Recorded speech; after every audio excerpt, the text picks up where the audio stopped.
Donc, je me présente, je suis Myriam, vous m'entendez bien? Oui. Je suis Myriam Bormans, directeur de recherche au CNRS et je suis localisée à l'Université de Rennes dans le département d'éco-bio.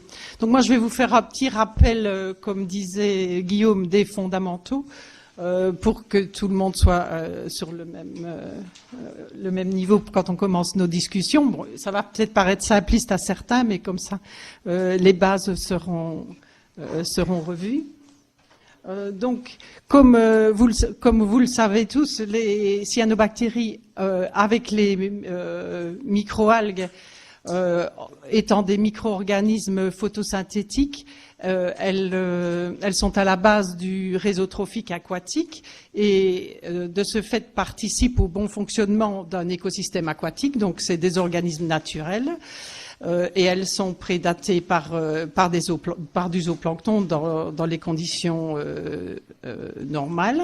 Mais comme nous l'avons vu dans les exposés précédents, quand les nutriments sont en excès, donc on a un phénomène d'eutrophisation et les cyanobactéries dominent par rapport aux autres microalgues dans ces cas-là.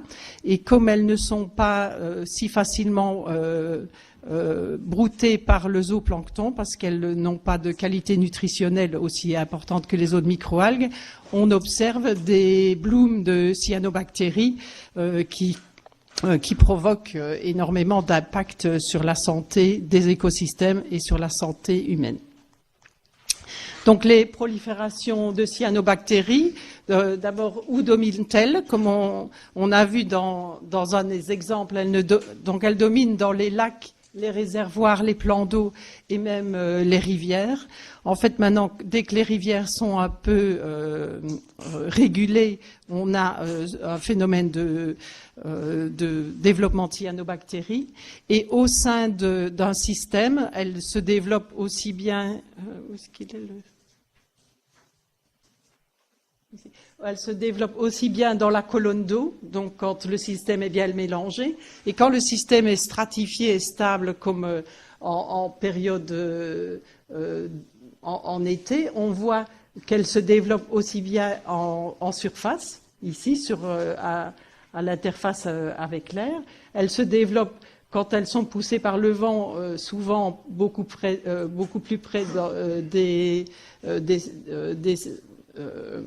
zones peu profondes, mais elles se développent aussi, comme dans le problème du Drennec, à l'interface entre la zone où l'eau est plus chaude et la zone où l'eau est plus froide. Donc ici, au niveau de la thermocline. Et la difficulté, c'est que quand elles se développent à cet endroit-là, on ne les voit, on n'arrive pas à les suivre et à faire... c'est pour ça qu'on a l'impression que leur développement est soudain. En fait, il n'est pas soudain, mais il se déplace dans la colonne d'eau. Et quand la luminosité arrive jusqu'au fond, on les trouve également sous forme batique. Donc voilà, chaque endroit permet à différents types de cyanobactéries de se développer parce que les conditions physico-chimiques sont différentes. Et comme vous voyez ici, juste en surface, on peut avoir une forte variabilité spatiale. Donc, en allant échantillonner à un point donné d'un système, on peut avoir carrément une masse d'eau avec zéro concentration ou des masses d'eau avec des concentrations qui sont de centaines à des millions de cellules par millilitre. En fonction de l'efflorescence. Donc ça, c'est très important aussi. C'est la variabilité spatiale horizontale et verticale fait que le problème d'échantillonnage se pose dans les différents types de systèmes pour étudier ces cyanobactéries. Alors, quand domine-t-elle? C'est ce que nous avons. Malheureusement, on ne peut pas non plus se dire que l'été, c'est la seule période où on va avoir des problèmes de cyanobactéries. C'est vrai qu'elles se développent principalement dans les milieux riches en azote et en phosphore, mais on a vu qu'il y a aussi des exceptions et que même quand on fait des améliorations au niveau du phosphore, il y a quand même des espèces qui arrivent à proliférer. Elles prolifèrent essentiellement dans des milieux stratifiés quand les températures sont élevées, mais comme on a dit tout à l'heure, ce sont des espèces qui n'ont pas des taux de croissance très rapides, donc elles ont besoin d'un temps de résidence dans un système assez long pour se développer. Donc ça, c'est important au niveau de l'hydraulique dont on parlait et de la gestion de différents systèmes, c'est que le fait que leur taux de croissance n'est pas élevé, leur temps de résidence doit être long pour pouvoir se développer dans la masse d'eau, quelle que soit la température ou la stratification. Mais certaines espèces se développent dans des milieux turbulents, comme certaines Planktothrix, et certaines espèces se développent toute l'année, quelle que soit la température. Donc ici, je vous ai montré une carte, un schéma où on voit, en fonction du niveau des nutriments dans un système, donc dans des systèmes oligotrophes, on a rarement des cyanobactéries. Donc, elles se développent dans des systèmes mésotrophes, eutrophes et hypereutrophes. Et en fonction du système, elles peuvent se développer toute l'année, du printemps jusqu'à la fin de l'été, ou bien, comme ici, dans les systèmes plus eutrophes, certaines espèces comme les microcystis se développent plutôt en fin d'été, et les Anabena, ce sont des espèces ici qui sont favorisées par la stratification dans les systèmes. Donc, elles se développent soit toute l'année quand des conditions de turbulence sont nécessaires, mais elles se développent en fin d'été quand les conditions de stabilité sont favorables à leur développement. Donc, voilà. Je reviens aussi sur l'aspect température et en lien avec leur taux de croissance, parce que ce qui est important à voir ici, c'est que à partir de 20 degrés ou 25 degrés dans une masse d'eau, on a très peu de développement de chlorophycées ou de diatomées. C'est essentiellement des cyanobactéries qui vont se développer. Donc, une augmentation de la température, même si le taux de croissance ici est plus faible que le taux de croissance des autres espèces, à haute température élevée, elle va quand même dominer. Les cyanobactéries vont quand même dominer. Et un point important à retenir, c'est que avec un taux de croissance d'à peu près une division par jour, on peut avoir une augmentation de 100 cellules par millilitre qui est très faible, à 100 000 cellules par millilitre qui est un des seuils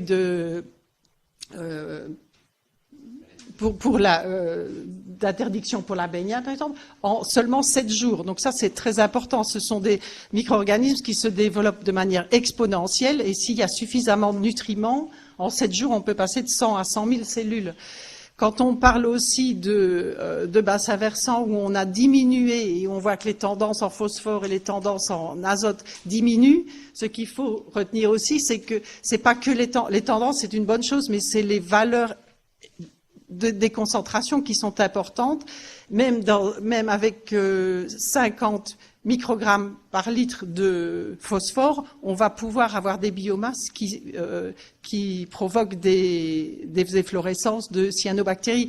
Donc la tendance, elle est importante pour le futur, mais c'est les concentrations en elles-mêmes qui vont générer la quantité de cyanobactéries qui sera observée dans un système. Et ça, je pense que c'est un point qui est important à retenir. Alors, les cyanobactéries, comme je vous ai dit, dans tous les systèmes, s'il fait un peu chaud et même quand il ne fait pas chaud, on peut en trouver à partir du moment où il y a suffisamment de nutriments. Elles sont là depuis 3,8 milliards d'années et elles ont eu de nombreux avantages évolutifs. Donc, le premier, c'est qu'elles ont une forte capacité à utiliser la lumière grâce à des pigments accessoires comme la phycocyanine et la phycoérythrine. Et ces pigments accessoires font en sorte qu'elles vont pouvoir se développer à des lumières faibles. Et c'est le cas un peu de Planktothrix qui peut se développer à des lumières beaucoup plus faibles que les autres espèces de microalgues parce qu'elles ont des pigments accessoires supplémentaires. Donc ça, c'est un de leurs avantages évolutifs. Un autre, c'est qu'elles ont des cellules spécialisées qui leur permettent de résister à des conditions défavorables, comme les hétérocystes qui peuvent leur permettre de fixer l'azote atmosphérique même quand il n'y a pas de nitrate dans le système, et les akinètes qui sont d'autres cellules spécialisées qui leur permettent de survivre dans les sédiments pendant l'hiver. Donc là, quelle que soit la température de l'eau, quelle que soit la lumière, elles peuvent survivre et former le bloom de l'année suivante. Donc elles ne meurent pas nécessairement en fin d'été. Le troisième avantage évolutif, c'est qu'elles peuvent contrôler aussi leur flottabilité dans la colonne d'eau grâce à des vacuoles une bonne partie des cyanobactéries ont des vacuoles à gaz. Donc, comme ce sont des vacuoles à gaz, elles peuvent se maintenir dans la colonne d'eau en période de stabilité. Par contre, les autres espèces de phytoplancton, comme les diatomées, les chlorophycées, n'ont pas cet avantage. Et dans les conditions de stabilité d'une colonne d'eau, les autres microalgues vont sédimenter. Donc, les cyanobactéries, par les vacuoles à gaz, vont être très compétitives et dominer les systèmes stratifiés. Elles ont aussi des stratégies contre les prédateurs, comme je vous disais. Donc, elles forment la plupart des espèces répandues de cyanobactéries que vous voyez ici, Voronicinia, Planktothrix, Microcystis, Aphanisomena abena, qui sont les espèces dominantes, comme vous reverrez dans l'exposé suivant, forment des colonies et des filaments qui sont tels que les prédateurs n'arrivent pas à les brouter. Donc, en même temps, comme elles n'ont pas de prédateurs, elles se développent de manière exponentielle à des taux, comme je vous ai dit, qui en 7 jours peuvent arriver à 100 000 cellules par millilitre. Donc elles produisent également des toxines, et ça, c'est toujours un mystère pour la majorité des chercheurs, c'est quel est le rôle de ces toxines et quels sont les facteurs qui favorisent la production de ces toxines-là. Donc autant on arrive à mieux comprendre comment prédire les blooms de cyanobactéries, de quel type de cyanobactéries, autant la prédiction de la production des toxines est encore très, très mal connue. Donc ces toxines, elles vont affecter tout le réseau trophique, que ce soit les mollusques, les crustacés, le zooplancton ou les poissons planctivores, mais également le niveau trophique supérieur qui vont manger des proies contaminées, et même ces problèmes peuvent arriver jusqu'à l'homme. Donc les impacts écologiques des cyanobactéries sont nombreux. En présence de bloom de cyano, la forte turbidité va limiter la croissance des autres organismes, comme les macrophytes et les autres groupes de phytoplancton. Un pH élevé va impacter les poissons. L'hypoxie et l'anoxie va aussi impacter sur la mortalité de poissons et à différents niveaux de concentration et les invertébrés benthiques. Comme je vous dis, la formation de colonies va affecter la capacité de broutage, et la production de toxines va avoir des effets létaux sur la faune aquatique et aussi des effets d'allélopathie sur les microalgues et les macrophytes.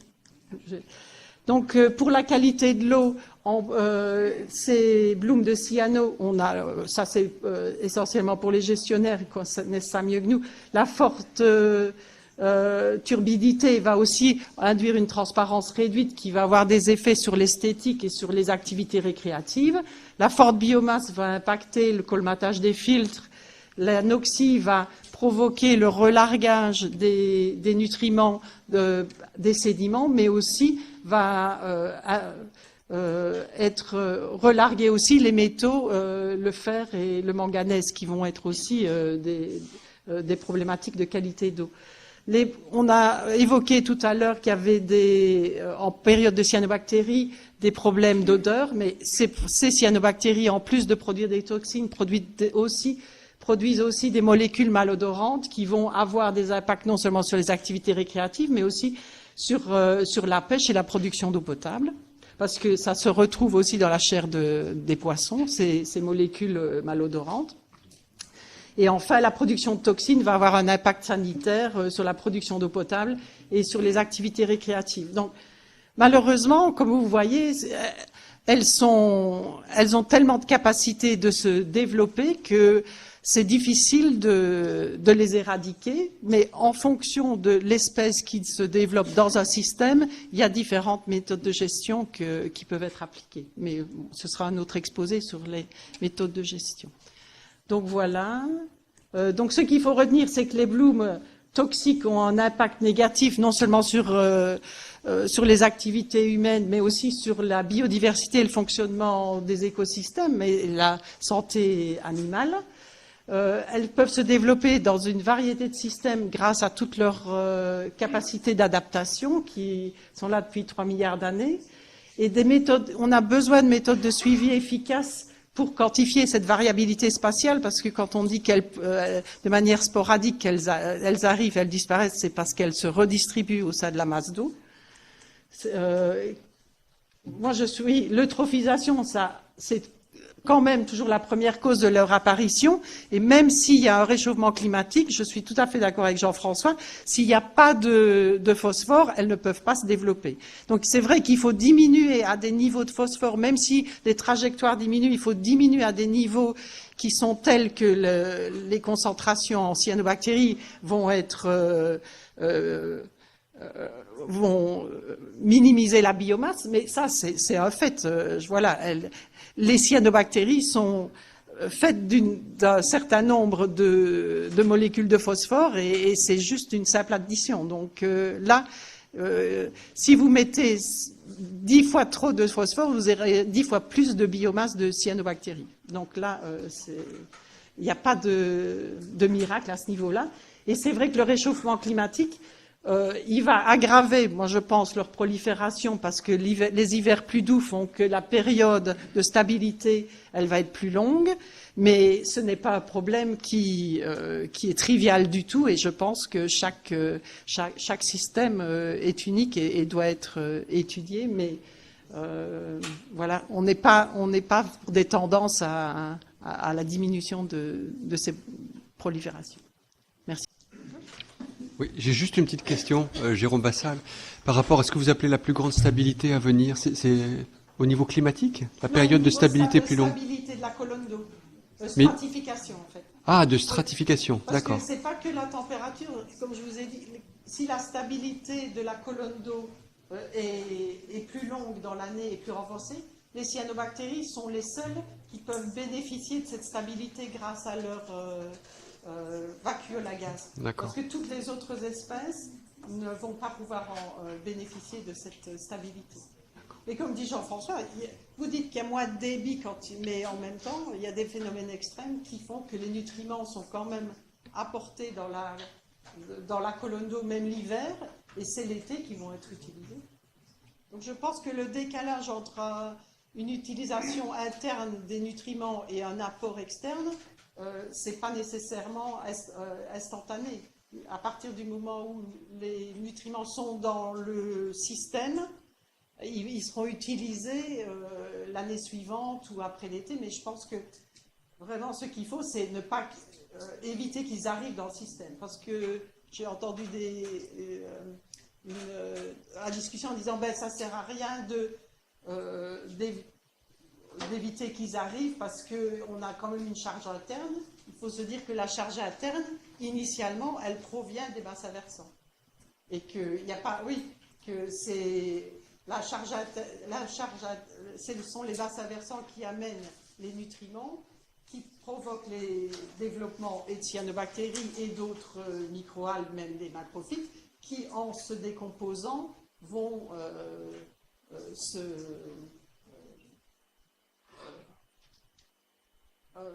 provoquer la charge interne des nutriments dans les sédiments. Mais initialement, il n'y a pas de charge interne. La charge interne, elle n'est là que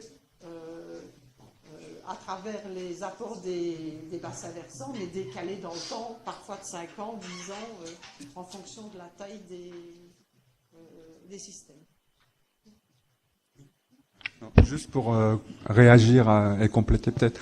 Il y a pas que les apports en phosphore, il y a les apports en matière organique en général, quoi, hein, qu'il faut pas oublier parce que cette matière organique, quand elle va être minéralisée, on va avoir du phosphore qui va être biodisponible. Donc, quelquefois, on a des systèmes où finalement le phosphore qui arrive, il est pas très important, mais par contre, la matière organique est en quantité. Et ça aussi, ça va prendre un peu plus longtemps, mais ça finira de la même façon. Oui, donc moi je me demandais, t'as pas parlé beaucoup du rapport ANP, quoi, dans un contexte breton où on a quand même tendance à diminuer les apports de N, mais avoir toujours des apports de P importants et puis des charges internes en P. Est-ce que c'est pas une évolution aussi normale que d'avoir plus de cyano dans le temps ou pas vraiment? Je pense qu'il faut vraiment... Pour moi, tant que tu as du P, tu auras des développements de microalgues. C'est vrai qu'il faut diminuer l'azote, mais quand tu vois les concentrations d'azote non, mais ce que je veux dire, c'est comme on diminue l'azote, ça marche plutôt quand même, on diminue, même si on a encore des flux importants.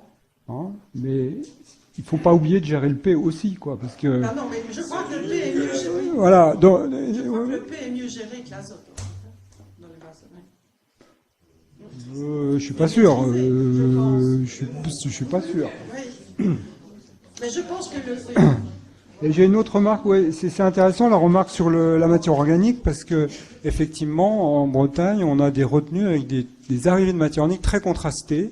Et moi je me demande si c'est pas, et on voit aussi des liens entre production de biomasse et production de carbone organique dissous, des choses qui vont dans les deux sens. Et ça n'a pas été un paramètre très regardé ça. Et je pense que c'est important. Et la deuxième chose que je voulais te demander, c'est les virus. Tu as montré la question des virus, que quand il y a des espèces qui disparaissent brutalement, des choses comme ça, est-ce qu'il n'y a pas aussi des effets, je sais pas, des virus qui peuvent contrôler les choses, et est-ce que c'est regardé ça? Oui, je pense que... oui. C'est vrai qu'on n'a pas vraiment étudié énormément les aspects virus et cyanobactéries. Il y a des équipes qui le font, mais c'est assez récent. Mais moi, je suis persuadée que c'est les conditions physico-chimiques qui déclenchent le bloom de cyano, mais le contrôle de la biomasse, elle peut se faire aussi à travers des attaques de virus ou après de la prédation. Le développement, il est souvent en phase avec les apports de nutriments et les aspects physico-chimiques, mais le déclin du bloom est encore souvent négligé. Et là, je pense que les virus bactériens ou d'attaques peuvent intervenir. Oui. Est-ce qu'on a déjà observé des phénomènes de cyanobactéries dans les estuaires ou même sur le littoral marin, non? Oui. Oui, je sais pas. En fait, on a un projet, nous, actuel, qui montre comment les cyanobactéries s'adaptent à la salinité, parce que c'est vrai qu'il y a beaucoup d'espèces qui ne s'adaptent pas, mais dans ce transit estuarien, il y a le relargage des toxines, et on regarde le problème, c'est que ces toxines sur les conchylicultures. Donc il y a aussi le problème de transfert des cyanobactéries d'eau douce vers le système marin qui provoque aussi un impact sur la